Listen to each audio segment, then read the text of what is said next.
If you're going to have a radical, there's a number of things you should do to prepare. And there's a lot of tips or things that I found really helped me get ready for this treatment. Number one, and I just can't express how important this is one is get ready physically. You know, eat well, sleep well, and exercise. I personally hired a trainer. I worked out really hard for 3 months. I was in the best shape I'd been in for years, and it made a huge difference in my recovery. So a little bit of preparation goes a long way. You'll feel better, you're stronger. It's almost like you're taking this on as a challenge and putting everything in front of you, saying, you know, I'm going to beat this, I'm going to get through this, and I'm not going to let it hold me back. No matter what your age or what your condition, something as simple as walking can make a huge impact, not only on your physical health, but your attitude.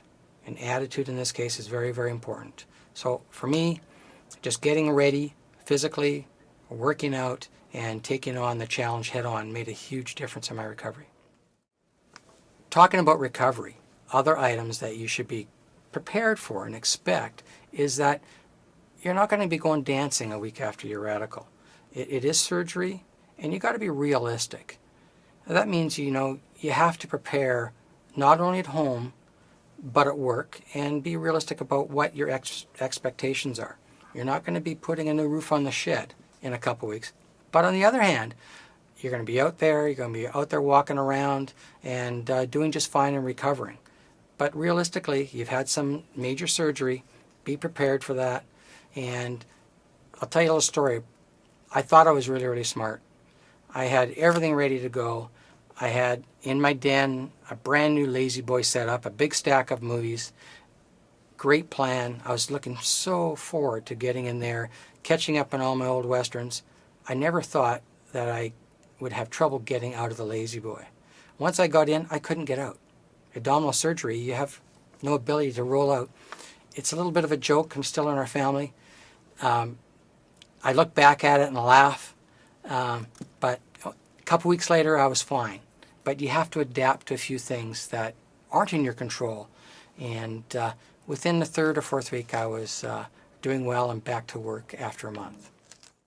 What's really, really important is that you set some realistic expectations, not only just for recovery, but sexual function, incontinence, how I'm going to get back to work, when I'm going to be back to work, is it going to slow me down in any way, in anything? Generally, those are all items that you can deal with very, very well. But what's important is to have some realistic expectation.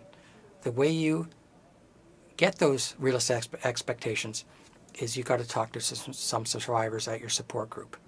I think it's really, really important to talk to other people and sort of say, you know what, I was back to work in 4 weeks, or I was running back in my workout program in the 6th week and everything is fine. Yeah, I have a little bit of incontinence, but by the 3rd month or the 9th month I was fine. Or I went to an incontinence clinic and did very well, and that was after a year. So having an idea of what to expect reduces your stress significantly, lets you sleep well, and it also takes a lot of the stress away when you're dealing with your wife and your family. You know, you can tell them exactly what expectations are. Here's all the stuff that I've learned, and this is what's going to happen, and hopefully it works out well for you. Usually it does, especially if you have a realistic expectation of outcomes. One of the key items in getting ready for that radical is to get prepared, physically prepared at home.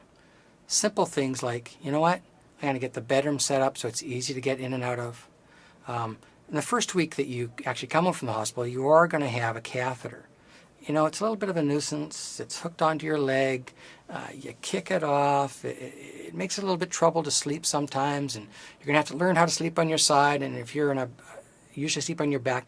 These are all things you have to think about. So a good set of pillows, a comfortable bed, make sure you're located near to a washroom, you know, have your movie library all up to date, PVR, some hockey games, all these things to keep you prepared.